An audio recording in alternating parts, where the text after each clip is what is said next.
Maunlad na Pilipino sa 702 DZAS Radyo TV, Agapay ng Sambayanan. Ako po si Dr. Gina P. Nilo, Bureau of Soils and Water Management Director. Makinig po kayo sa Maunlad na Pilipino radio program ng Department of Agriculture. Dito lamang sa 702 DZAS. Suportahan po natin ang mga Pilipinong magsasaka at mangingisda. Ella Arsiaga. Para sa Maunlad na Pilipino sa 702 DZAS FEBC Radyo TV, Agapay ng Sambayanan. Gumigising ng maaga, panibagong hamon sa'kin ng araw na to. Magsusumikap at nangangarap para lamang sa inyo. Isang panalangin po muna tayo. Ama sa langit, sa harap ng hirap sa trabaho, sa nagdaang linggo, madaling malimutan na para po sa inyo ito. Patuloy mo po kaming gabayan, lalo ng aming mga puso at isip, na kayo po ang unahin sa lahat. Itinataas po namin muli sa inyo ang simula, kabuuan hanggang lapag ng programang ito sa matamis na pangalan ni Jesus na ating tagapagligtas. Amen. At para sa salita ng karunungan, sa pakikisalamuha sa iba, ganap tayong lalago. Magandang umaga po! Kamusta po kayo? Ako po si Ella Arsiaga. Ngayon po ay araw ng Sabado. Ang bilis! July 6 na po kaagad. July 6, 2024. Welcome po sa Season 6, Episode 27 ng Maunlad na Pilipino. Dito po sa 702 DZAS FEBC Radio TV, Agapay ng Sambayanan. Sa mga kaka-tune in pa lang po, accessible tayo via online streaming ng dzas.febc.ph. Gayun din po sa pamamagitan ng Facebook sa 702 DZAS FEBC Radio TV po tayo sa Facebook, of course, and sa radyo talapitang 702 sa AM band naman po tayo. And of course, nice po naming batiin ng magandang umaga at pasalamatan para po sa pag-tune in sa ating programa ang mga sumusunod. Hello po kay Ma'am Lorna Hipol, Evangelista Funsyon. Mapagpalang umaga po. Gayun din pagbati mula kay Ma'am Butter Ocampo. Good morning po. Thank you. God continue to bless everyone. Stay safe po. Mula naman po kay Ma'am Nenette Palencia, magandang umaga din po, blessed morning po sa lahat, mapagpalang umaga po sa inyo at sa lahat ng kaagapay ng Maunlad na Pilipino. Mula naman po yan kay Ma'am Nenette Naval. At mula po kay Sir Ronald Young, wonderful and blessed Saturday morning everyone, happy weekend. At mula po kay na Ma'am Edna Roy, good morning, and Sir Epifanio Salvador, good morning, share na. Mula naman po kay Ma'am Alma Garcia, mapagpalang araw po sa ating lahat. Bumabati rin ng magandang umaga sila Sir Ray Borila Sr., Marilu Barbosa de Ocera, Liwayway Atienza, Ma'am Rosa Arigin. Ayan, good morning po mga kamaunlad na magsasaka, puri sa Diyos. At mula po kay Ma'am Dulce Alicante, mapagpalang araw po Maunlad na Pilipino sa ating mga magsasaka at mangingisda. Thank you po sa mga information na inyong ibinabahagi. God bless po Miss Ella, Ka John, at sa lahat na bumubuo ng program. Maraming salamat po. And even po sa mga hindi namin nabanggit, pero alam po namin na nariyan po kayo at nakikinig. Kasama po namin ngayon. Handa po at sabay-sabay na matututo ulit mula sa ating programa. And of course, umpisahan nga po natin yan. Hinga po tayo saglit. Hinga po tayo saglit. Bigyan ko po kayo ng ilang sandali upang namnamin. Ito po yung mga aabangan ninyo sa ating episode. Ang una po dyan ay ang ating partnership together with the Agricultural Training Institute sa kanilang segment kung tawagin po na Agri On Air. Tungkol po ito sa isang gawain kung tawagin po ay ang Agro-Enterprise Clustering Development on Rice-Based Enterprise for AEWs. At kaunay po niyan, Makasama po natin ng Administrative Assistant 2 or also the Municipal Rice Report Officer po mula sa lokal na pamahalaan ng Santo Tomas sa Pangasinan, si Binibining Cristina Leodet Gagote. Special thank you to Ma'am Ekay Vizcara and Sir JV Masilang, together Mr. and Mrs. Masilang, para po sa bahaging ito na ating programa. Abangan po yan maya-maya lamang. Patuloy po tayo, tunghayan po natin din, bukod po dyan ang editorial ni Ka John Enriquez, gayon din ang ating Regions on the Go. Kasama po natin mismo ang ating mga kababayang farmcasters, gayon din ang Agri-History at Farmtastic Pinoys kasama si Imari Vergara at ang Unlad Komunidad. Dito po'y katuwang naman natin ang DAPRDP or Philippine Rural Development Project at ang ating Agri-Trivia segment na Batid Ba Ninyo? Syempre po, lingkod po namin yan sa inyo. We're so excited. Isang oras na hitik sa impormasyong ugnay sa agrikultura. Ngayon nga po sa kanyang bahagi, narito na nga po si Ka John Enriquez. Ka John Enriquez para sa Maunlad na Pilipino sa 702 DZAS Radyo TV, Agapay ng Sambayanan. Isang magandang umaga po sa inyo lahat. Ngayon po ay Sabado, unang Sabado ng buwan ng Hulyo. At ngayon po ay pag-usapan natin ang isa sa mga ahensya ng pamahalaan na tumutulong sa ating mga magsasaka at mga mangingisda. Ito po ang Philippine Crop Insurance Corporation na ngayon po ay nasa ilalim po ng pamamahala at kontrol ng Department of Agriculture. Matapos ang mga 3 taong ito ay nailipat sa Department of Finance. Ang Philippine Crop Insurance Corporation ay isang attached agency na ng DA para sa policy at program coordination. Ito ang sinabi ni Pangulong Ferdinand Marcos Jr. sa kanyang ibinigay na Executive Order No. 60. Ang PCIC ay nagawa po ito, na itatag noong taong 1995 bilang isang government-owned auto control corporation na naatasan na magbigay ng insurance protection sa mga farmers laban sa mga natural disasters, mga sakit sa mga tanim, mga pagkasira ng mga tanim, para mabigay sila ng proteksyon. Noong September 2021, dating Pangulong Rodrigo Duterte ay inuutos na ilipat ang PCIC sa Department of Finance. Ito po ay isang rekomendasyon na ginawa po ng Governance Commission para sa GOCC, para mabigyan po ng rationalization at pagkontrol at pag-monitor ng tanggapan na ito. Noong May 13, 2024, si Pangulong Marcos ay niligdaan Executive Order No. 30 o 60 na binabalik ang PCIC sa ilalim ng pamamahala ng Department of Agriculture. Ang dahilan dito ay para magkaroon ng isang malakas na pagkakaugnayan ng PCIC at ng DA para mapalawak yung binibigyan na proteksyon na tungkol sa pagsasaka at mabigyan po ng tinatawag ng magandang katugunan ang pangangailangan ng mga maliliit ang mga nagsasaka at mga mangingisda at iba pa mga agricultural stakeholders, kung saan ang mga polisiya ng program ay nagbibigay ng layunin na magkaroon ng pagkain o kasiyakan sa pagkain at ang pagbabago o modernization ng agriculture.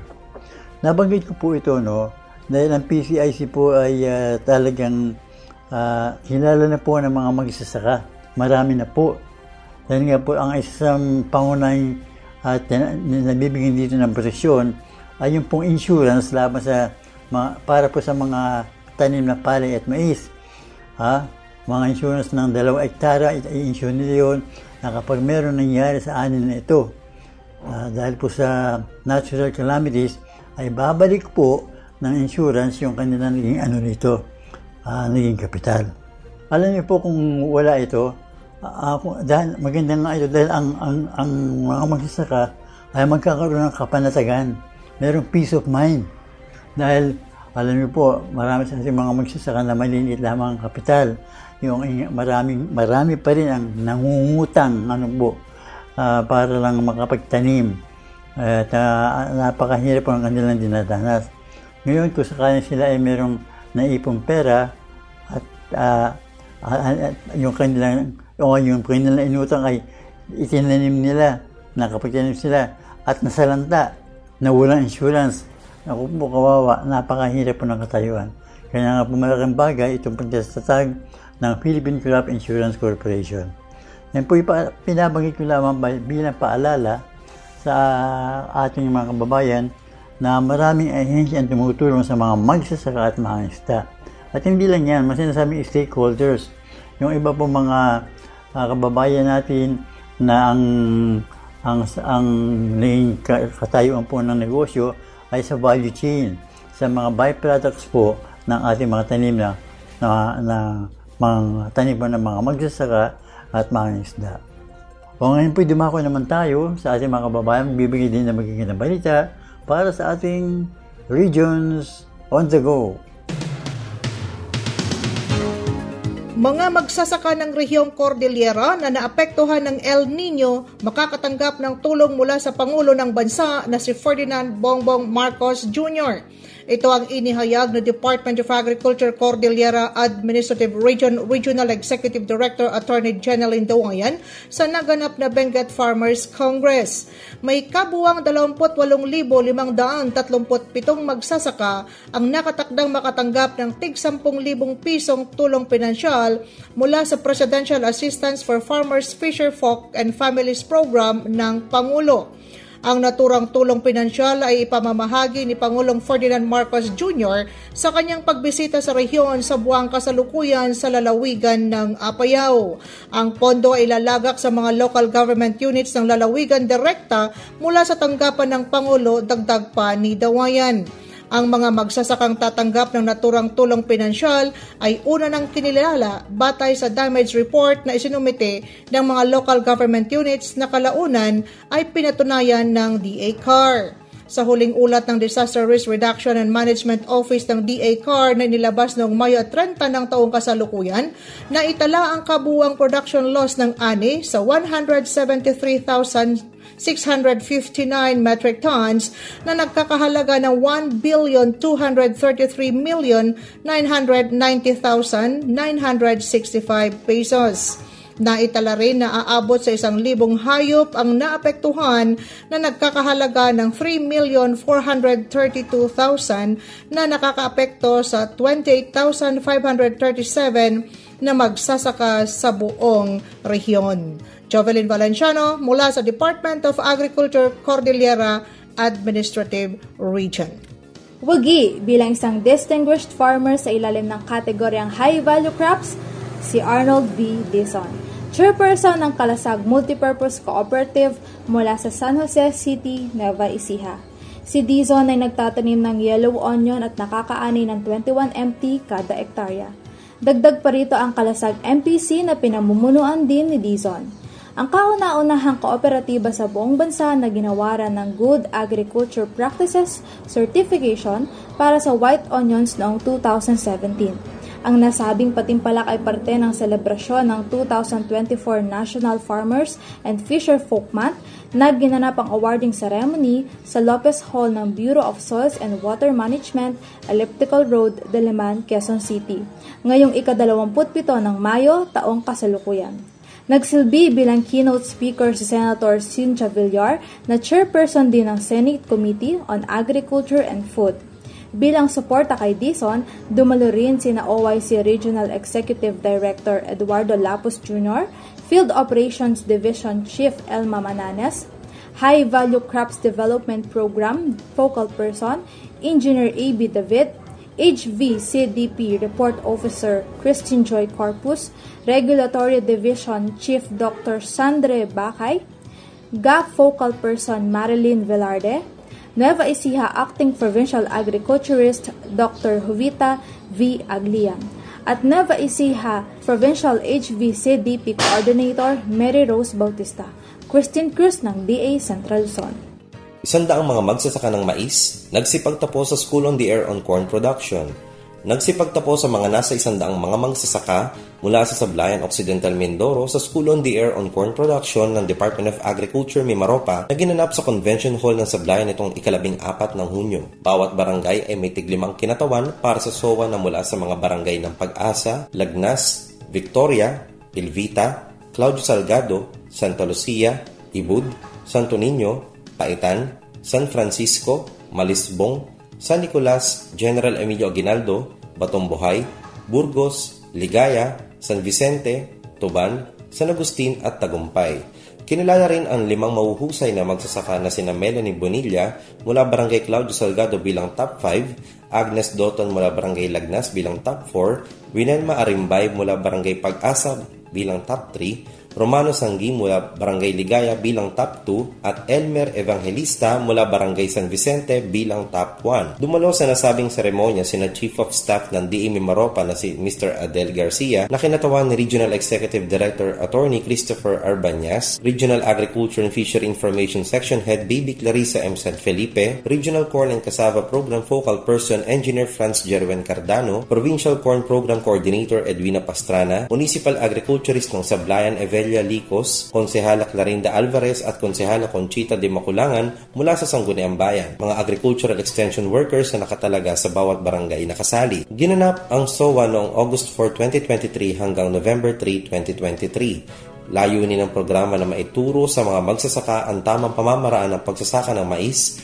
mula sa pagpili ng binhi hanggang sa pagbebenta ng ani, kasama na din ang pagtalakay sa good agricultural practices sa pamamagitan ng pakikinig sa radyo at Facebook Live. Tumatagal ang 16 na linggo ang pagdadaos ng SOA na pinangangasiwaan ng farmcaster na si Peter Galinera mula sa Municipal Agriculture Office ng Sablayan at DJ Menard mula naman sa Radyo Natin Sablayan. Para sa DA Mimaropa, Paulo Auce nag-uulat. John Enriquez para sa Maunlad na Pilipino sa 702 DZAS Radyo TV, Agapay ng Sambayanan. At matapos po ang mga hatid na balita ng ating mga farmcasters through Regions on the Go, abangan pa po yan next week ha. Sa bahaging ito naman po ay ating matutunghayan ang pagpapatuloy ng ating agri-history tungkol sa atin pong informasyong nalalabi sa ating katatapos lang na celebration o celebrasyon ng 126th founding anniversary ng DA. Kasama po natin dito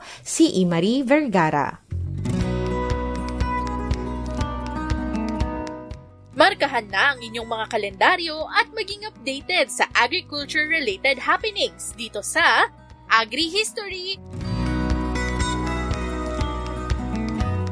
Agri-History na! Ako si Imari Vergara para sa bahaging ito ng ating programang Maunlad na Pilipino. Makabuluhan ang buwan ng Hunyo para sa Department of Agriculture o DA dahil ipinagdiriwang nito ang anibersaryo ng pagkakatatag nito. June 23, 1898, 11 araw matapos ang pagdideklara ng kalayaan ng Pilipinas mula sa mga mananakop na Espanyol nang maitatag sa ilalim ng Unang Republika ang nooy Department of Agriculture and Manufacturing. Simula nooy nahubog ang DA bilang pangunahing ahensyang tagapagsulong ng kaunlaran sa sektor ng agrikultura sa Pilipinas.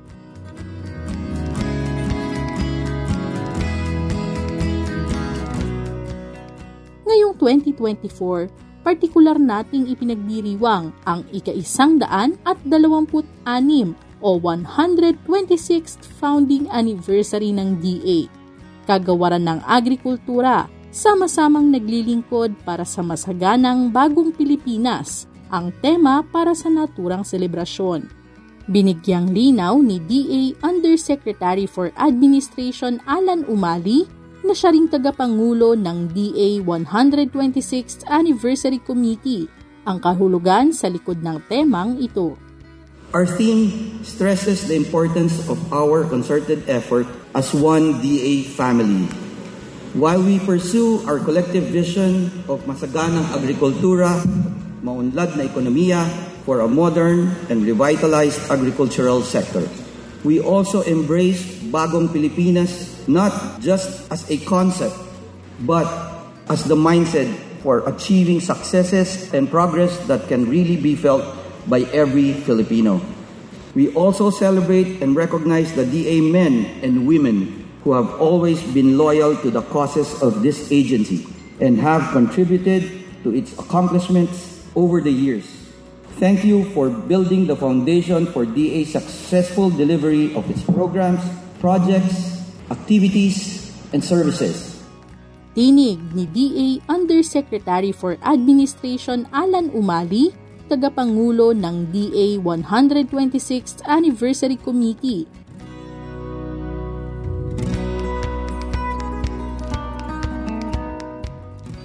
Bukod pa sa pag-iimbita ng local agripreneurs at government services kiosks sa DA Central Office sa Quezon City, nagdaos din ng loyalty awards ang DA para sa 43 kawani nitong may 10, 15, 20, 25, 30, 35 at 40 years na in public service nito lamang June 26. Bilang kinatawan ng awardees para sa taong ito, nagbahagi ng mensahe si DA Budget Division Chief Sylvia Reliosa na 40 years na in government service para sa bagong henerasyon ng public servants. Success is not about reaching your goals, but about loving what you do and persevering through challenges. Embrace every opportunity to learn and grow. And remember that your attitude and dedication will define your path. Stay positive, remain resilient, and don't be afraid to seek guidance from those around you. Your hard work and passion will lead you to achieve great things. Believe in yourself, support each other, and always aim to the best version of yourself. The future is bright, and it is yours to shape. Tinig ni DA Budget Division Chief Sylvia Reliosa.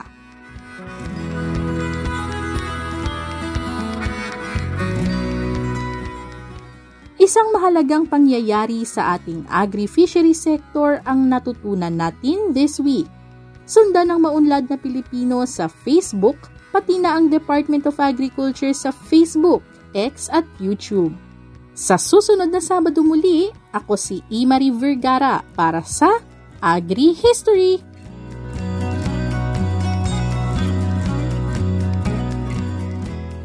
Ayan po ang bahagi ng Agri History para sa linggong ito. Kayo po'y nakatutok pa din dito sa Maunlad na Pilipino. Ella Arsiaga. Para sa Maunlad na Pilipino sa 702 DZAS FEBC Radio TV. Agapay ng Sambayanan. Ayan, at para po sa ating edisyon ng Agri On Air, ito po mga ka-agri yung ating segment, katuwang ang DAATI or ang Agricultural Training Institute ng Department of Agriculture. At narito po kayo sa Maunlad na Pilipino, once again ang ating Agri On Air. At ngayong umaga nga po ay makasama po natin ang ating mula po sa lokal na pamahalaan ng Santo Tomas sa Pangasinan, Administrative Assistant 2 para sa Municipal Rice or Municipal Rice Report Officer po natin. We're so glad to have you po over our program, Miss Cristina Leodeth Gagote, para po sa ating usapin na Agro-Enterprise Clustering Development on Rice-Based Enterprise for Agricultural Extension Workers. Welcome po sa ating program, ma'am. Kamusta po kayo? Hello, ma'am. Good morning po sa ating lahat. Good morning, ma'am Ella. And thank you po. Ayun, marami pong salamat sa pagpapaunlak sa ating segment ngayong umaga. Patungkol po sa nabanggit nating topic kanina lamang. At bago po ang lahat para po sa benepisyo na ating mga taga-subaybay, paano po ba tayo, ma'am, napunta sa agriculture? Ayun, opo. Magandang katanungan, ma'am. Bali, dahil din po sa ATI, kaya napasok po ako sa larangan ng agrikultura. I'm proudly po na sabihin na I'm a scholar of ATI. So, ako po ay pinag-aral ng ATI, especially ATI RTC 1, Region 1. So, sila po nagbigay sa akin ng oportunidad para makakuha at makapagtapos po ng agrikultura. Yun po, ma'am. Ayun nga, at nakakatuwa naman po na yung gratefulness ba, ayun yung parang value na nakuha ko doon sa sinabi niyo, ma'am, kasi pinag-aral kayo, tapos ngayon kayo po ay nagpa-practice na po sa ating sektor ng agrikultura bilang contributor po para sa pagpapaunlad nito. At dahil nga po dyan, meron po tayo no, yung tungkol sa ating, siguro fresh to sa pandinig na ating mga listeners, yung ating agro-enterprise, pero siguro i-laymanize po natin. Ano po ba yung, kumbaga, masasabi natin with regards naman po siguro dito sa ating term na agricultural extension worker or mga AEWs. Doon po muna tayo. So, bilang isang agricultural extension worker, back 2014 po, nag-start ako sa local government unit of Santo Tomas. This is my first job, ma'am. So, unang application, unang job na rin po. So, nagpapasalamat po ako sa aming former mayor, ngayon our vice mayor, Sir Timothy Judith S. Villar, na siyang nagbigay sa akin ng oportunidad na makapagsilbi sa aming bayan. At ito po ay continuous po na ginagawa ko. More than 10 years na po ako ngayon dito sa government po namin. Wow! Nakakatuwa naman po talaga, ano ma'am, parang kung 10 years susumahin mo parang saglit na panahon, pero parang ang tagal din, no? Parang isipin mo. Pero Yes, dahil nga po ma'am. dyan, ma'am, Ang daming nagagawa.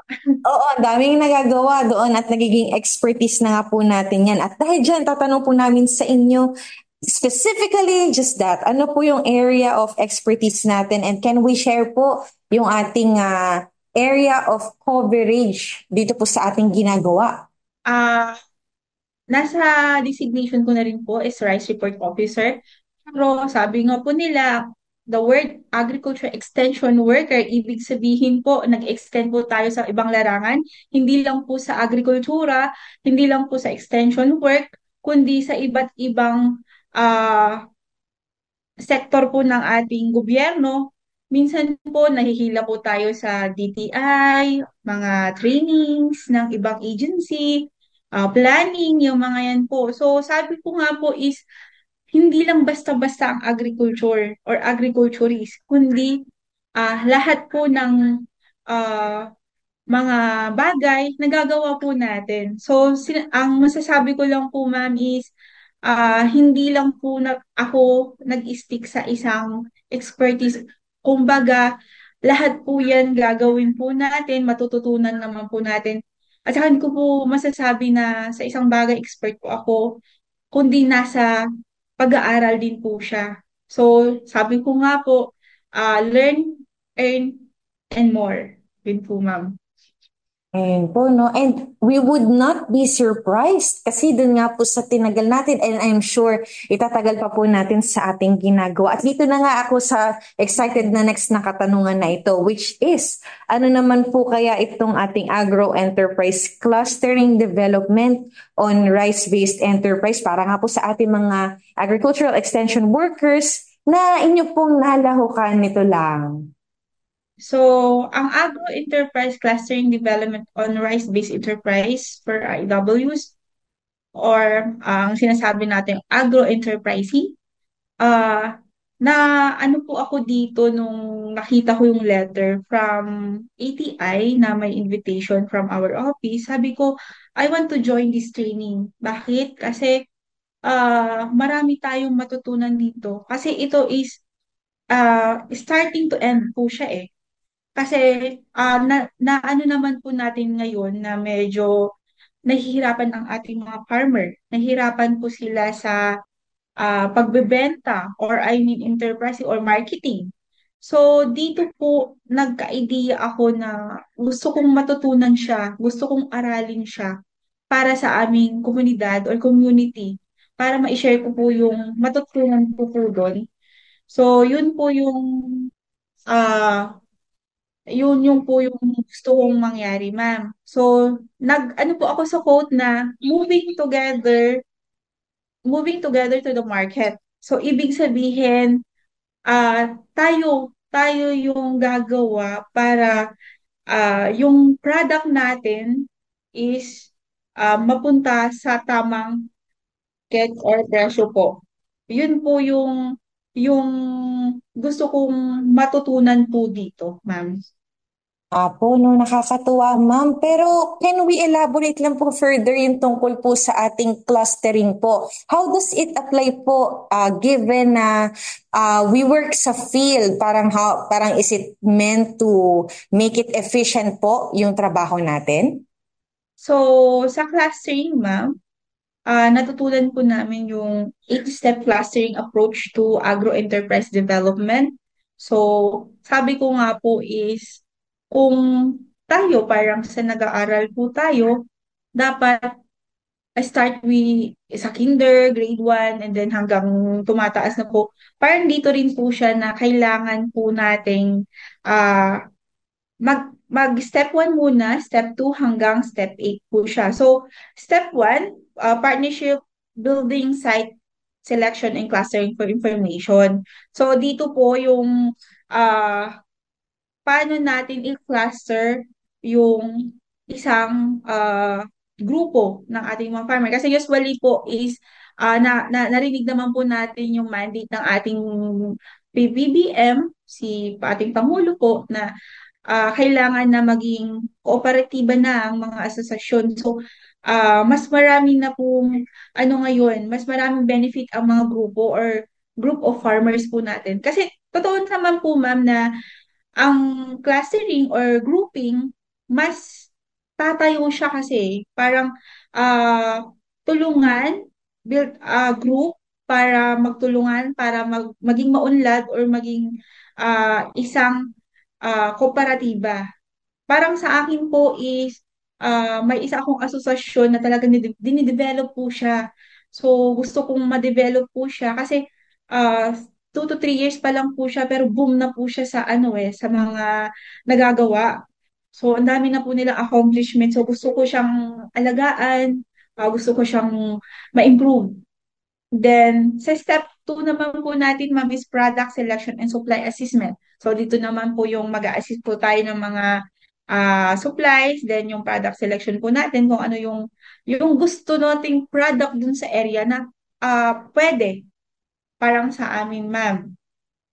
We have 1,001 product point po. So, yung product po namin yun, dapat sineselect po namin or I mean, tinitignan kung ano yung pwede natin gawin doon, not only for agricultural product lang na mais, yan. So, dapat kailangan din po natin na ma-develop na maging finished product.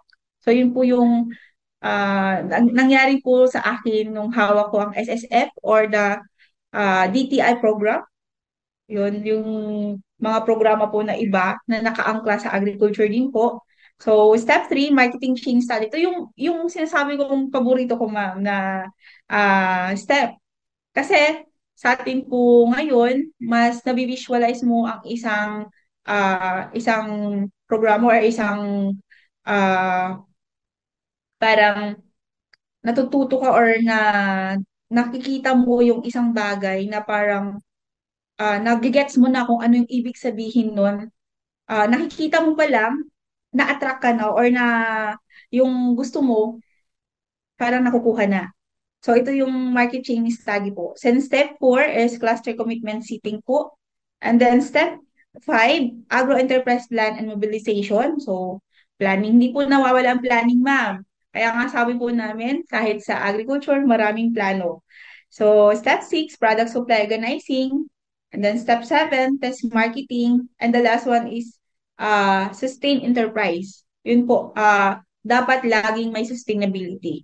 Yun, ma'am, yung 8 step na natutunan po namin dito. And hindi lang po parang sa lecture, ang binibigay po nila sa amin. May actual din po, kumbaga, na-face po namin or nakaharap po namin yung mga isang isang association o isang grupo ng mga farmer po natin na nag-develop din po dahil dito sa agro-enterprise. Yun, ma'am. Wow naman, ma'am. Grabe po yun, ano? Parang whole course na yun na siguro sa mga listeners po natin, hala, hindi namin yun nasundan. Pero sa inyo, ma'am, nakakatuwa kasi bilang kayo po ay nag-attend po nitong ating kurso na ito, ay talagang na-take note po ninyo at nararamdaman namin yung inyong enthusiasm. And for sure, ma-apply po natin ito sa ating trabaho at ma-observe po yung mga ating napag-aralan mula dito. And with that, na-share nyo din po yung ating mga yung mga paborito nyo pong parts ng ating course. Pero ma'am, 'di ba, when nung in-enumerate mo siya to 8, tama po no 8. Nung tinitake nyo po siya, ma'am, hindi naman po siya kumbaga easily digested po siya. I mean, madali siyang ma-digest.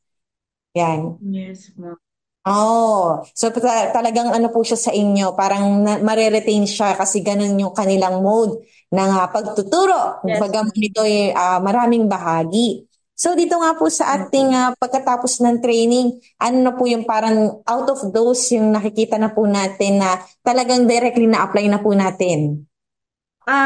Sabi ko nga po as IW, nakikipag-communicate po ako sa mga presidente or association po sa amin. So, sinishare ko po yung knowledge. Lahat po ng training na nagagawa ko is, or natatapos ko, sinishare ko po sa mga presidente po sa amin. Kasi, hindi naman po natin madaliin na maaabot ng mga farmer agad, ma'am. So, step by step din po siya. So, unahin ko po si presidente. Pag nakuha ko po si presidente na, ay, nagets na nila ng ganito. So, bababa ulit po kami sa mga aming farmer. Kasi, kung titignan po namin kasi, ma'am, parang ako sa rice banner po ako. Buong Santo Tomas, hawak ko po siya. 10 barangays. Sabi nga po namin, pinakamaliit na bayan sa Pangasinan, pero hindi papahuli sa mga programa at accomplishment na nagagawa po namin sa mga community namin, ma'am. And then, ang gagawin ko po dun is step by step hanggang matutunan po ng mga farmer po namin kung paano. Kasi dito sa agro-enterprise, ma'am, dito ko nakita na hindi lang sa marketing strategy, yung cost and return analysis, kundi talaga product to finish product, kung ano pa yung magagawa natin para ma-improve yung isang agriculture product po natin. So, nakapaloob na siya, ma'am. Kasi nga po, sabi ko nga, ma'am, kanina, naging DTI focal din po ako. Doon ko na-realize na para makatulong sa mga farmer po natin is tignan po natin yung kulang or ano po yung mga problema nila na kailangan nating solusyonan. Hindi lang po dun sa, for example, marketing. Marketing lang yan. Hindi po yung sa production. Production lang yan, ma'am. Pero which is, tignan po natin yung buong details ng farmer. Yun po, ma'am. And yung mga grupo. Nakakatuwa, Ma'am Chris, na dito nga po sa ating karanasan, parang top of mind is hindi po natin sila sinusukuan at parang yung kung meron pa tayong kumbaga makikita na opportunities ay talagang kinukuha din natin yun. And para po sa ating mga listeners, no, nabanggit po ni Ma'am Chris yung kanyang hawak na bayan at dito nga po ay siguro munting panawagan na rin po sa mga may puso po sa agrikultura. Kailangan po namin kayo para po mas mapalawig pa natin yung ating serbisyo. And yung ratio, ma'am, no, kayo lang po, grabe po yun. Parang rice banner, ma'am. Kasi without passion, hindi po natin magagawa. Yes. And then nga po dito sa ating topic, ano po ba yung pinaka siguro masishare natin na kahalagahan po na matuto ang ating mga magsasaka or even yung mga first time na narinig ito about po sa ating agro-entrepreneurship. Parang kumbaga, nasabi naman na pala ni ma'am, tsaka parang technical yan masyado. Pero for them po, na gusto pa natin mapalawak yung information, ano po kaya yung sasuggest natin sa kanila? Maganda to, yung agro-entrepreneurship. Yes, ma'am. Nung nakita ko, sabi ko nga ma'am kanina, nung nakita ko yung communication, gusto ko siya. Kahit 2 weeks po siya, ma'am. Kasi Phase 1 and 2, yun po yung natapos ko. And then Phase 3 is ongoing this June 24 to 28 po siya sa katapusan na, ma'am. Sabi ko, ang ganda niyang matutunan kasi nakakatulong po talaga. Kasi yung aim po natin sa ating mga farmer is to stop the middleman, yung nasa gitna. Kasi sila po yung sinasabi po natin, nagbibigay pa ng other costs sa product po natin. So sabi ko, gusto kong i-stop yun kasi gusto ko si farmer, papunta yung product niya sa mga consumer. I mean, gusto kong yung instead na pumapunta yung kita kay middleman, pupunta kay farmer po.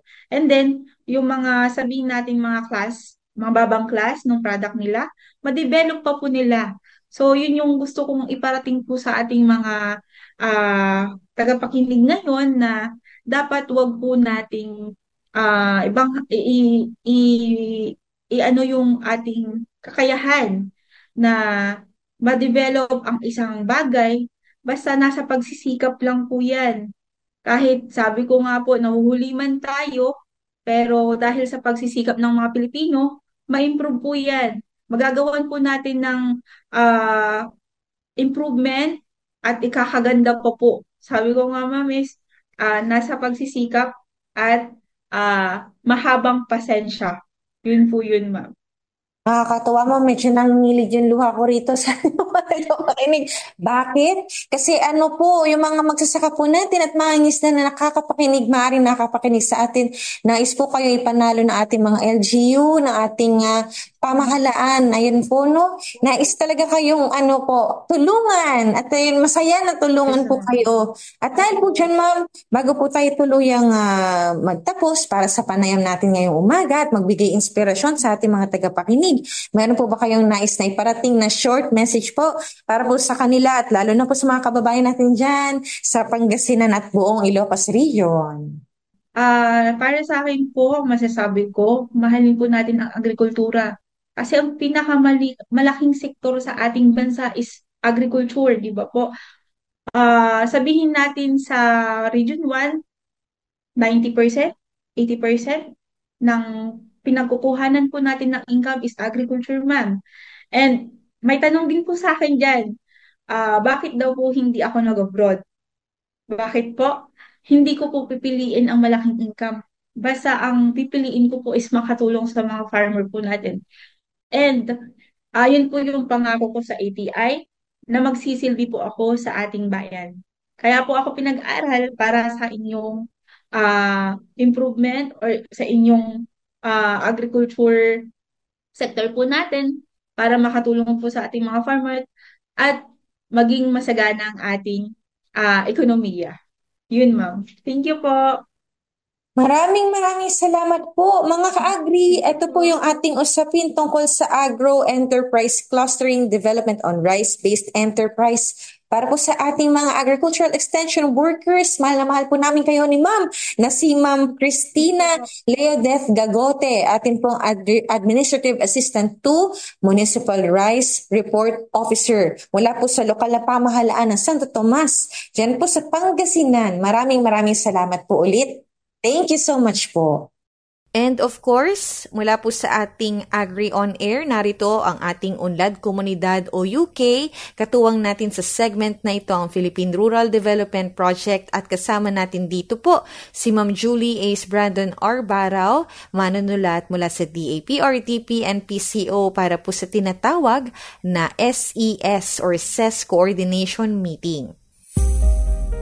Ngayong umaga sa Unlad Komunidad, mapapakinggan natin ang balita tungkol sa ginanap na coordination meeting kamakailan ng Social and Environmental Safeguards o SES Unit ng Department of Agriculture, Philippine Rural Development Project Scale Up noong June 25 to 28 sa Albay, Bicol. Nagtipon ang mga staff ng SES Unit mula sa Project Support Offices at Regional Project Coordination Offices. Ang SES ang nagsusuri ng environmental and social screening para sa mga sub-project. Sinisiguro ng SES na walang magiging masamang epekto at panganib na maidudulot ang pagpapatayo ng sub-project sa mamamayan at kapaligiran. Pinag-aaralan rin ng SES ang occupational safety and health hazards para sa mga gagawing konstruksyon. Ang SES rin ang nagpapatupad ng mga mekanismo na kumonsulta sa mga mamamayan at mga katutubo upang ang proyektong ipapatayo ay sensitibo at nagbibigay galang sa kanilang kultura. Nakipag-ugnayan rin ang SES sa mga komunidad upang magkaroon ng transparency sa mga bawat hakbang na gagawin at tinitiyak rin ng SES na may boses ang mga mamamayan sa pamamagitan ng komento at feedback upang mapabuti ang proyekto. Sa kanyang mensahe, binigyang diin rin ni DAP-RDP RPCO5 Deputy Project Director Adelina Losa ang kahalagahan ng papel ng SES sa pagpapatupad ng PRDP. Of the many programs and projects implemented by the Department of Agriculture, SES, Social and Environment Safeguards, stands out as one of the units of the DAP-RDP for upholding the no to harm, do good principle in project implementation.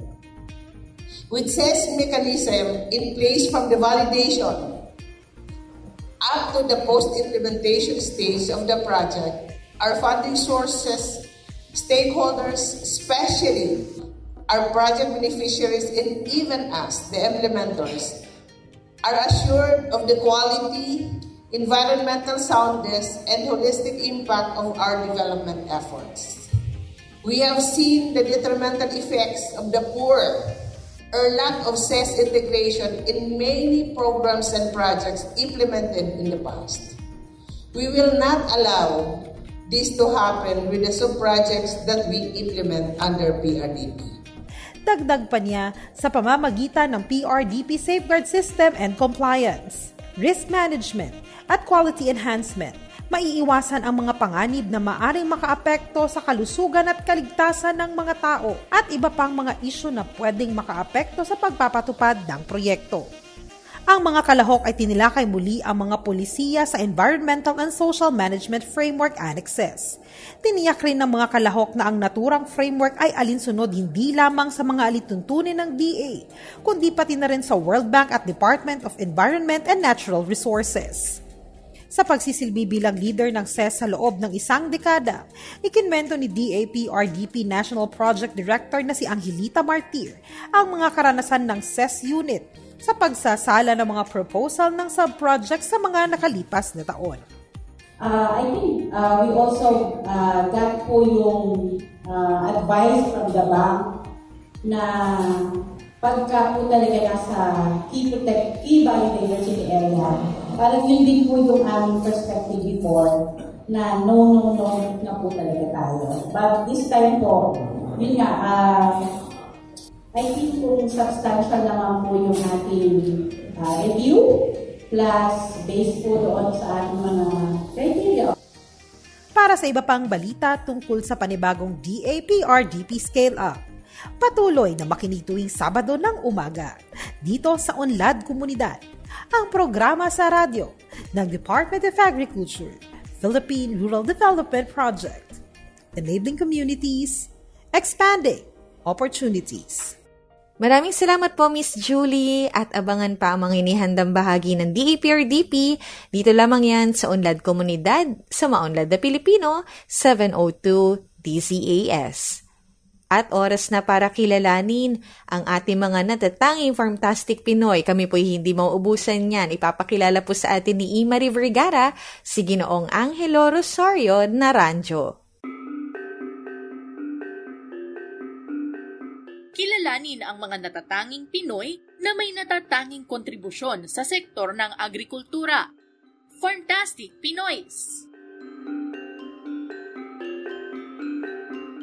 Oras na para sa ating Farmtastic Pinoy segment kung saan bidang-bida ang ating mga natatanging magsasaka, mangingisda at iba pang kabahagi sa larangan ng agrikultura dito sa Pilipinas. Ako pa rin si Marie Vergara para sa bahaging ito ng ating programang Maunlad na Pilipino, ang programang panradyong hatid sa inyo ng Department of Agriculture o DA. Napakikinggan tayo ngayon sa 702 DZAS, Agapay ng Sambayanan.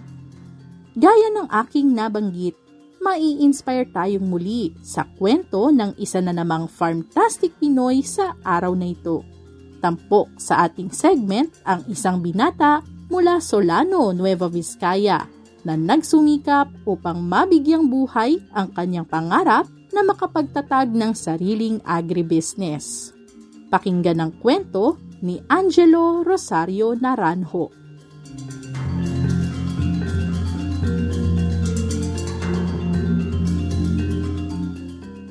Bata pa lamang si Angelo Naranjo ay nahilig na siya sa pagsasaka. Paano'y maaga rin niyang nasaksihan kung paano minahal ng kanyang pamilya ang pagtatanim. Dala ng interes na ito sa agrikultura, pinag-aralan niya kung paano palaguin ang mga tanim na bulaklak, prutas at gulay at pinaghusay pa ang sarili pagdating sa pagsasaka.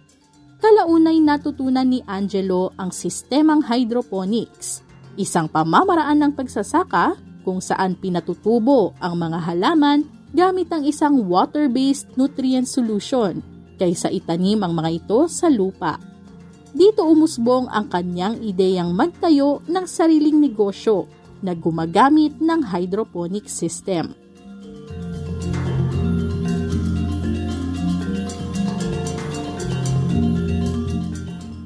Sakto namang dumating ang 2022 Young Farmers Challenge o YFC, isang patimpalak ng Department of Agriculture o DA na naghahatid ng financial grants para sa mga kabataang makapagpapamalas ng natatanging agribusiness model at nais magtayo ng kanilang sariling negosyo. Naging provincial winner si Angelo at napabilang pa sa top 35 ng naturang kompetisyon. Tunay ngang nakapaghatid si Angelo ng karangalan para sa Region 2. Nakatulong ang kanyang napanalunang grants upang mas mapalakas pa ang kanyang produksyon at upang makabili na rin ng mga material para sa pagbubuo ng isang inobatibong hydroponic system. Nabigyan din si Angelo ng pagkakataong lumahok sa iba't ibang trainings kaugnay sa organikong pamamaraan ng pagsasaka at iba pang best practices upang mas mapaghusay pa ang kanyang produksyon.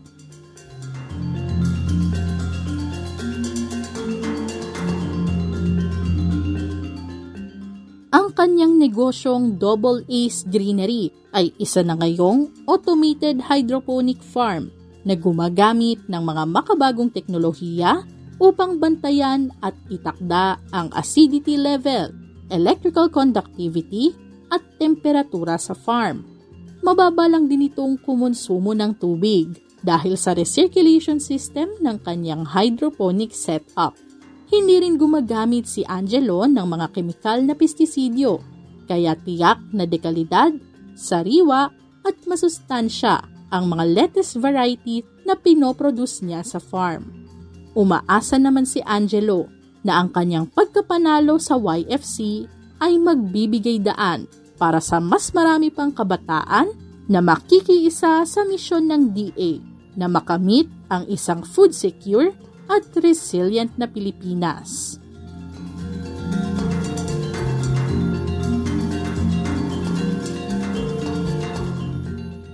Yan si Angelo Rosario Naranjo, Certified Farmtastic Pinoy.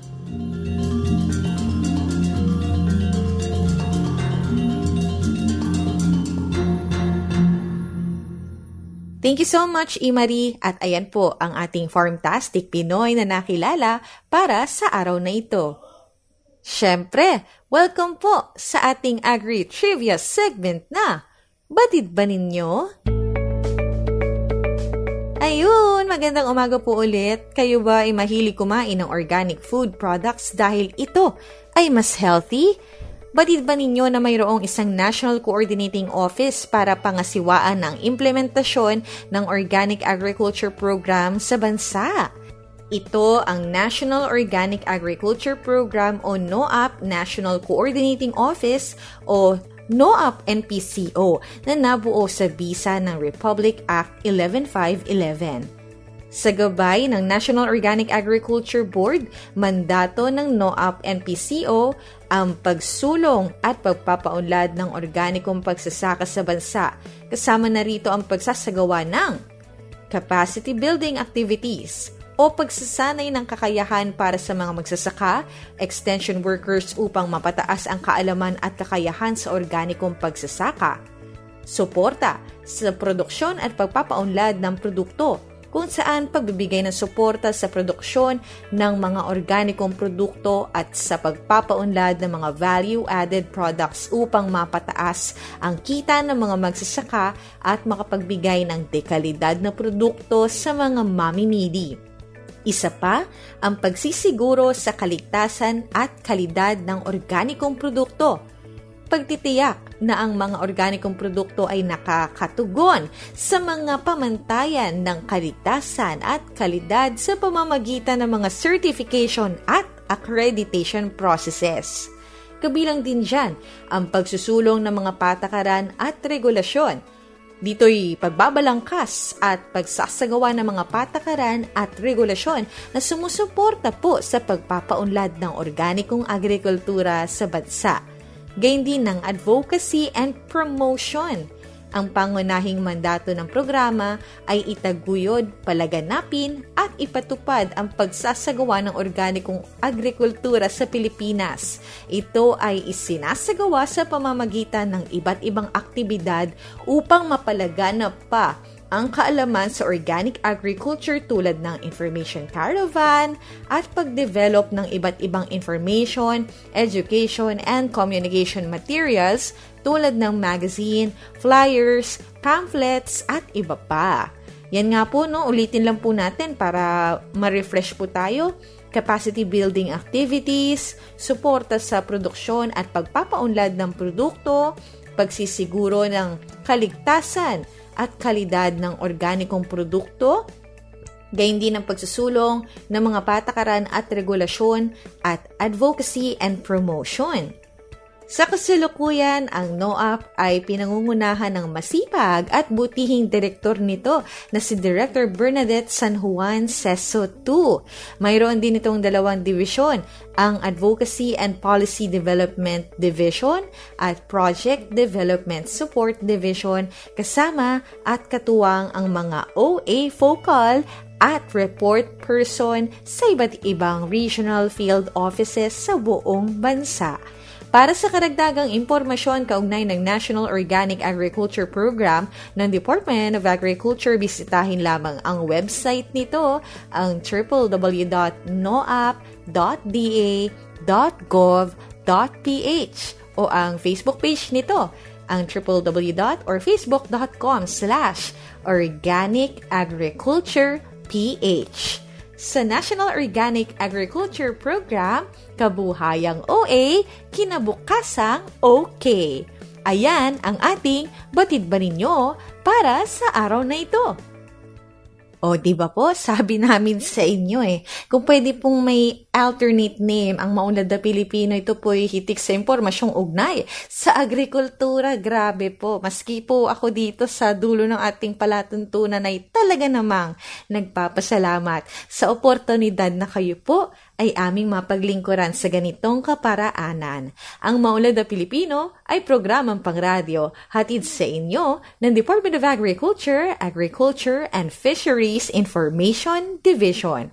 Kajan! At narito po ang ating pagkain kaisipan para sa umagang ito mula sa Kawikaan, Kabanata 1, Talata 23. Ang payo ko ay pakinggan nyo at hinggin ang aking pangaral. Sa inyo ang diwa ko at ang aking kaalaman. Once again, thank you po, Ka John Enriquez. Mula po sa DA, inyo pong napakinggan ang edisyong ito ng Maunlad na Pilipino dito sa 702 DZAS FEBC Radio TV, Agapay ng Sambayanan. Ito po ay may himpilan sa Ortigas Center, Pasig City at kasapi sa KBP o ang kapisanan ng mga broadcaster ng Pilipinas. Thank you once again po sa aming DZAS family na kasama namin sa bawat episode na hatid namin sa inyo. Maraming salamat po. And of course, sa iyo po, sa inyo na nakikinig at nakasuporta sa ating programa. We hope lang po talaga na na-absorb ninyo majority po ng inyong, kumbaga, na-interesang topic na hatid namin sa inyo this morning.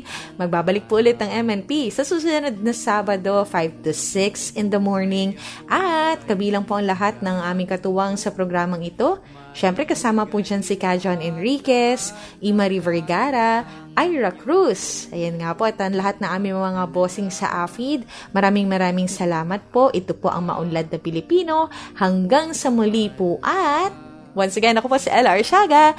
Enjoy the rest of the weekend! Maunlad na Pilipino sa 702 DZAS Radyo TV, Agapay ng Sambayanan.